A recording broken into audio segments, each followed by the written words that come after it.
Welcome to the Unfuck Your Fitness podcast. I am your host, Christy Castillo, and I'm here to give you real talk and cut the BS so you can actually enjoy building a body you love. I'm a personal trainer obsessed with giving you simple action steps to take you from feeling stuck to feeling sexy. Let's go.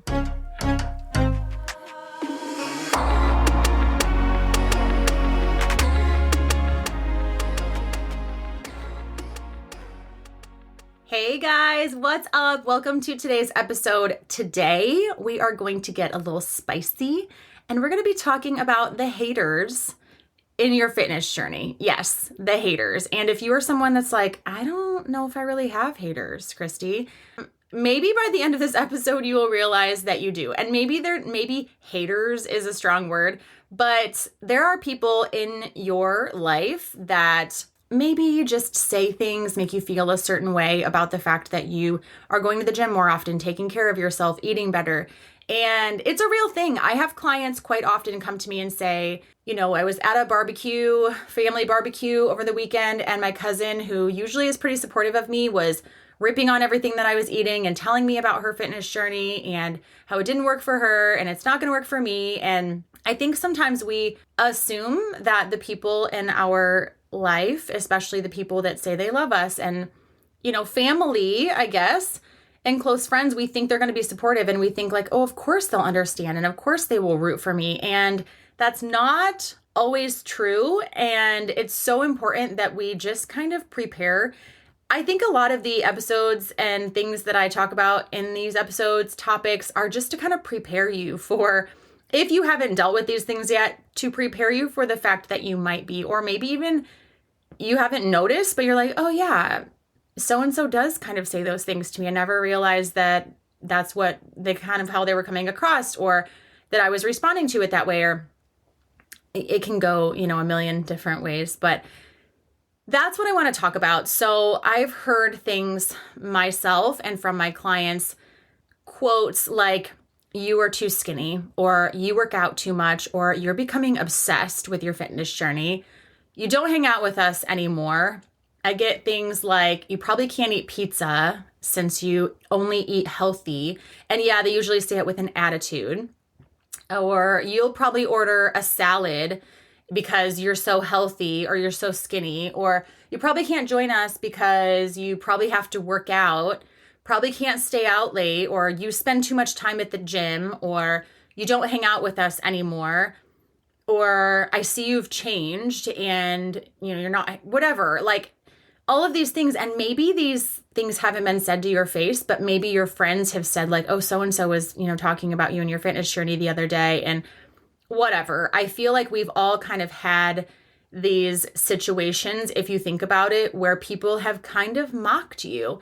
And sadly, people won't always support you. And it does hurt the worst when it's someone who is supposed to be quote unquote close to you, a family member, a close friend, someone who you think will kind of stick by you and root for you and, you know, help you and cheer you on, or at least say, oh my God, good job, you look great.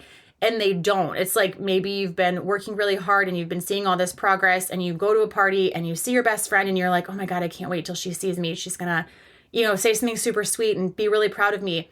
And they say nothing. Or, you know, or they say something like, wow, you look really good. I hope this really works out for you this time. Or I tried that diet too and my weight came right back on. So, you know, I hope it works for you. Or just something like that. It's not necessarily that you have people in your life that are like, wow, I really wish you wouldn't have joined this fitness, you know, program, or I wish you weren't working on yourself. They don't ever really come out and say it like that. It's more of these little snide little comments or backhanded comments that you hear maybe. I actually had a one-on-one client tell me the other day on our call that she took her food scale to, I think it was a 4th of July party. Forgive me if you are listening and you know this is you.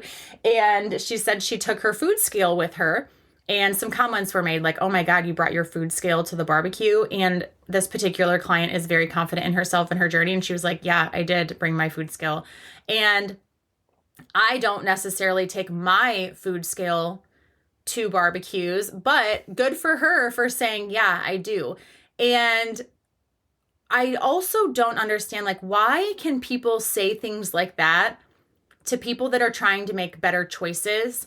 But if someone is eating like shit and piles food a mile high on their plate, no one says anything. Can we talk about that for a minute?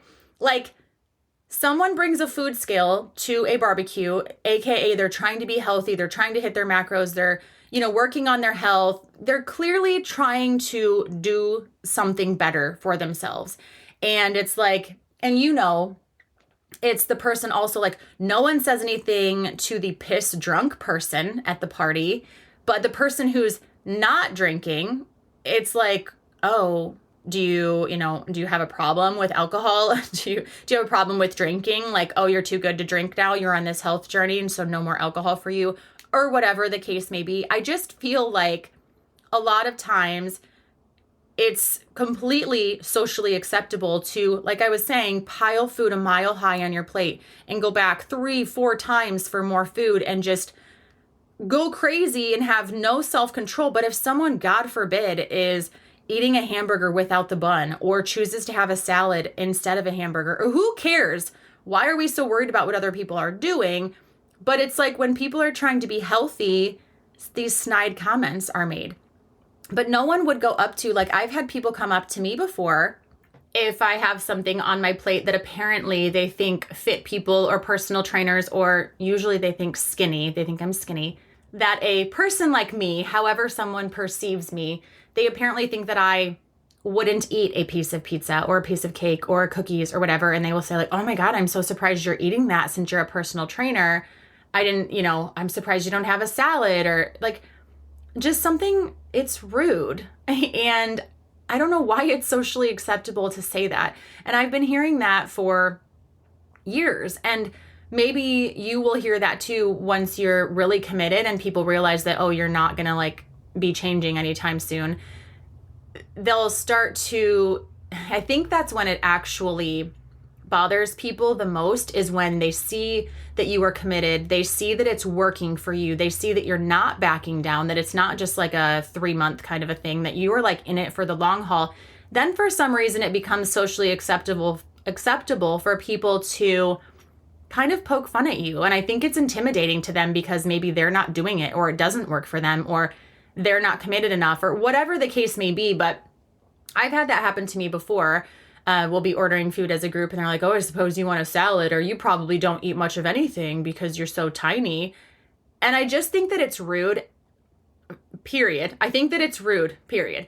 But let's say I was someone who was 100 pounds overweight. Would it be socially acceptable for someone to come up to me, if I were someone who was 100 pounds overweight, and say, wow, I'm pretty sure you're going to eat us all under the table. You're so big. I mean, we would never say that to someone. You would never say, I bet you eat, 14 pieces of pizza. But you'll come up to me and say, I bet you don't even eat pizza because you're so skinny. Why is it okay to speak differently to someone who's smaller and kind of call them out for being small or skinny or fit than it is to, go up to someone who's clearly overweight and kind of pick on them for that? And I know it's not the same because fit is different than overweight, but I think what I'm trying to get at is, first of all, just mind your business, for one. For two, don't comment on someone's weight or their size or their body or other things that people can't change. I think it's really disgusting when people comment on people's bodies or their looks. I just think that that's really shitty. And I think that this needs to be brought to our attention as far as someone who's on a fitness journey, that people will talk shit and people will kind of undermine your work and kind of pick on it and belittle you because you're on a fitness journey. But they won't necessarily belittle someone in the same way about not being on a fitness journey. And also, if you are someone who does comment on someone's weight or appearance, whether they be smaller or whether they be bigger, just a note that I think it is very unacceptable to comment on someone's body no matter what. I have met many people who are smaller who have a lot of health issues, and that's the reason that they're small, or a lot of digestion issues and they can't eat a lot of food because their body really won't allow them. Like, that's a serious health issue. And so sometimes when you are talking to someone about, oh my gosh, you're so skinny, I can't believe you're so skinny, you probably don't eat anything, that's actually just as hurtful, because someone who's super skinny and unhealthy doesn't want to be super skinny and unhealthy. They have a problem similar to someone who is overweight, right? That's not necessarily an everyday choice. It's not like they got there and thought that's a goal. But I just think I think we need to be aware of what we are saying to other people. And so if someone does bring a food scale to a barbecue, or if someone is abstaining from alcohol, or if someone doesn't, passes up the dessert tray, like, just shut up and move on. It's a problem, and it drives me crazy. And unfortunately, it's just part of how people are. But I think the more that we are aware of it, and also this is something that I personally, it's really hard for me so I used to be someone who would just kind of lash out. If someone were to kind of make fun of me and say a rude comment, like, let's say something like that, like, oh my gosh, you're so skinny, you probably don't eat anything, I would snipe right back at that person. Sometimes I can cut pretty deep, I'm not gonna lie, but usually I'm pretty sarcastic and I'm pretty quick-witted. So I could say something back that's gonna kind of jab, but not be extremely hurtful. For a lot of years, and I think this had a lot to do with me kind of questioning my fitness journey, kind of being really lost in that space, I heard a lot of those comments said to myself. I would hear people kind of cut me down, and I would think, wow, they're really slamming me right now. Like, they're trying to make themselves feel good about the fact that they made a shitty choice and I didn't, and they're trying to make me feel bad about it, right? And I don't understand why they're saying that, but I couldn't come back and say anything. I could not defend myself, I guess is what I'm trying to say. So I also, in this episode, want to empower you, and this is something I'm going to work on as well.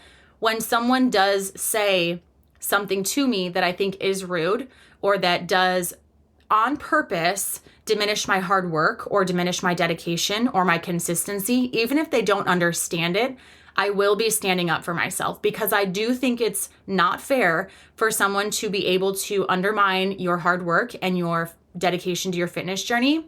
It's not fair for someone to be able to do that and you to not come back at them with a comeback. Like, you can say whatever you want back, because they're kind of making fun of you in a way. And I'm not saying to make fun of them back, but you do deserve to stand up for yourself. If you have friends that are saying, oh, you work out too much, or you're becoming obsessed, or you're too skinny, or you're looking too good, or whatever, you've changed. Yeah, you have. And I think that people can be jealous and people can project their insecurities onto you and other people, and it can make you feel bad. I have had clients say before, like, well, I was really enjoying this fitness journey, but my mom, my sister, my friend is really basically getting jealous, but they wouldn't say that. Like, they're not able to have the same results that I'm having, or they're having a hard time being around me with the new health choices that I'm making. And so I'm gonna, literally, clients have said to me, I'm gonna back off a little bit with my goals, or I'm not gonna share them publicly. Like, I'm not gonna announce that I'm working out. I'm not gonna, and that sucks, because you should be able to be proud of yourself and your journey, and you should be able to say whatever you want. And you should, like I said, you should be able to be proud of that. But I've had clients kind of calm down on that and slow down and cut back and even quit. And because ultimately you are, what do they say, the sum of the 5 people that you hang out with the most. The 5 people that you're closest to, you're like the 6th, right? So if you're hanging out with those 5 people who are not supporting you and they're not living the lifestyle that you want to live, ultimately you will quit because you don't have that support system. So I want to end with talking about that a little bit. It's very important that you not necessarily cut these people out of your life, but it's not good for you to hear it on a regular basis. Because I have found, and I'm by no means talking like I am the fittest goddess on earth and I'm just the vision of strength, because I'm not.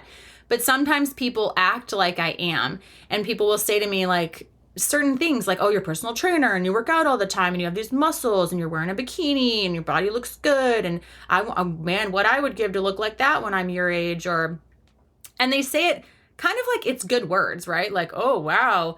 But they're saying it in a tone where it's like, okay, but you can look like this when you're 42. You just made different choices than me. Or, yes, I am a personal trainer. Yes, this is my job. Yes, I am wearing a bikini. Sorry that you can't. You can get to the point where you can as well, but that's not on me. So, but I have also felt like I need to kind of dumb myself down, right? I will dress in a way that other people feel comfortable. I will talk in a way that other people feel comfortable. I would order food so that the other people at the table feel comfortable with what they have ordered. And that's not freaking fair for them to be able to change me or for your friends to be able to change you. So I just want you to be aware. Maybe I'm being a little dramatic. I don't know. It's just been like 15 years of me hearing this. When people say like, oh, I would look like that when, I would look like you at 42, except that I'm not a personal trainer, or, I had kids back to back and, mine are 2.5 years apart. So apparently that has something to do with it, or whatever the case may be. It's like people will say all of these things to kind of excuse the fact that they're not putting in the work that you're putting in, basically. And as my peeps, as my ladies, as my little BFFs, I just want you to know that this is something you will always struggle with. This is something that I struggle with. I hear these things quite often myself. I hear these things quite often from my ladies. And it's something that every once in a while just gets under my skin. So it's very important that you surround yourself. Again, you don't have to not be their friend at all or hang out with them, but just be aware and surround yourself with a community of women who are on the path that you are on. I, of course, all of my ladies are in different support groups inside of my app, and that's really important. I have just different groups that I have my ladies in for support, and of course, I am their support. But it's just really important that you do, even on your social media, follow people that are like-minded. Communicate with those people, comment on their posts, like really just get involved, because it's really important that you do have that support. And also, like I was saying, stand up for yourself. Tell your friends it's not okay that you make fun of my food choices every time we go out to dinner. If you're going to continue to do that, I'm not going to come out to dinner with you, because I think it's bullshit. I don't make fun of your shitty food choices, so don't make fun of my healthy food choices. Period. Set the tone, right? I think that's acceptable. It is what it is. Might piss some people off, but so be it. Anyway, I hope you really enjoyed this episode. I could really get off on a tangent here. But just some support for my ladies, my peeps. Like I said, I really want you to know that I'm in your corner. I understand this is something we have to struggle with, and feel free to stand up for yourself, girl. You've got this. If you don't stand up for yourself, possibly no one else will. So you have my full permission to do so. I cannot wait to talk to you next week. Thanks for listening to today's show. Go ahead and leave a rating and a review. And of course, follow the podcast so you don't miss out on any future episodes. And I would love it so much if you came to connect with me over on Instagram at Christy Castillo Fit. I will see you next time.